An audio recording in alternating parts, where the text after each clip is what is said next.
7 सितंबर 2020 ये एक ऐसा दिन था जब उज्जैन के जाने माने गैंगस्टर दुर्लभ कश्यप पे चाकू से 30 से 35 बार हमला करके एक ग्रुप के द्वारा उसकी जान ले ली जाती है। आज की वीडियो में हम यही देखने वाले हैं कि आखिर उस रात इस चाय की दुकान पर एग्जैक्ट हुआ क्या था। साथ ही ये भी समझेंगे कि इस मर्डर में किसका हाथ था और ये भी देखेंगे कि दुर्लभ कश्यप इतनी कम उम्र में ही या ये कहूँ कि 20 साल की एज में ही आखिर ये इतना बड़ा गैंगस्टर बना तो बना कैसे। तो चलिए शुरू से इस कहानी को एनिमेशन के जरिए से समझते हैं।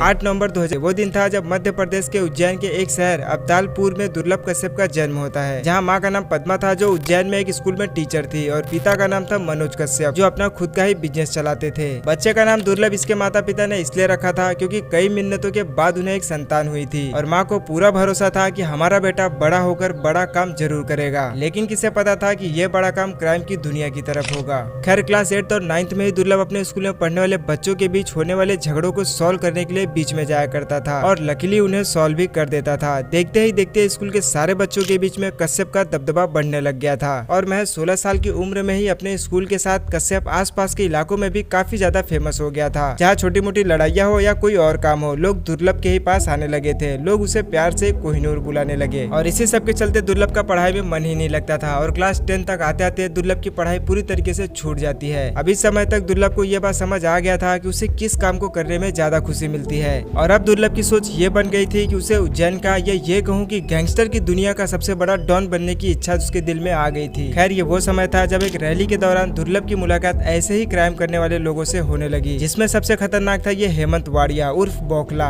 अब इस बौखला से मिलने के बाद दुर्लभ ने फिर कभी भी पीछे मुड़कर नहीं देखा और पूरी तरीके से अपराध की दुनिया की तरफ अपना कदम आगे बढ़ा चुका था और इन्हीं सब के चलते उसने अपनी खुद की गैंग भी बना ली थी जिसका नाम था डी कंपनी। और दुर्लभ की सबसे खास बात ये थी कि दुर्लभ अपने खुद के काम धंधे की एडवर्टाइजमेंट के लिए एफबी का इस्तेमाल करता था, जहाँ ये कुछ इस तरीके की बातें अक्सर लिखा करता था कि अगर किसी को किसी तरीके का काम करवाना हो तो हमसे संपर्क करे, अब चाहे वो किसी की हत्या ही क्यों न करनी हो। और फेसबुक का ही इस्तेमाल करके वो ऐसे लोगों को अपनी गैंग में शामिल करता था जो अपने इलाके के डॉन हुआ करते थे या फिर उस इलाके के सबसे खतरनाक गैंगस्टर कहे जाते थे। ऐसे करते करते करीब 3000 से ज्यादा लोग इसके संपर्क में आ गए और धीरे धीरे भारत के हर कोने से युवा इसे पसंद करने लगे। लेकिन इस पूरे गैंग की जो मेन कमांड होती थी वो हेमंत वाड़िया यानी बौखला के हाथ में होती थी। खैर इस गैंग में शामिल होने के लिए दुर्लभ अपना एक ड्रेस कोड भी बनाया था जिसमें माथे पर तिलक, आंखों में सुरमा, कंधे पर गमछा रखना होता था और इसने ऐसा इसलिए किया था जिससे आसानी से पता लगाया जा सके कि ये डी कंपनी के लोग हैं। और सीधी सी बात है कि दुर्लभ को भी ज्यादातर लोग इन्हीं कपड़ों में ही पसंद करते थे। इसके बाद अब आता है इस स्टोरी का मेन पार्ट। देखो फरवरी 2017 ये वो दिन था जब पुलिस ने पहली बार कश्यप पर मामला दर्ज किया था, जिसमें कश्यप पर एक लड़के पर चाकू से हमला करने का था। हालांकि ये हल्का फुल्का ही हमला था, इसमें किसी की जान नहीं गई थी। लेकिन फिर सेकंड गिरफ्तारी जो हुई थी वो थी 12 जनवरी 2018 को। पहली बार कश्यप को किसी के हत्या के लिए उसे और उसके दोस्त राजदीप को जेल में लाया गया था, जिसमें सचिन अतुलकर ने इन दोनों लोगों के साथ ही इनके टीम से काफी लोगों को गिरफ्तार किया था। और इसी बीच दुर्लभ कश्यप सोशल मीडिया पर भी काफी ज्यादा फेमस हो गया था, क्योंकि जब पकड़े जाने के दौरान एक रिपोर्टर ने ये पूछा कि तुम में से कश्यप कौन है, तो हाथ उठा के बताने का ये अंदाज युवाओं के दिलों पर छा गया था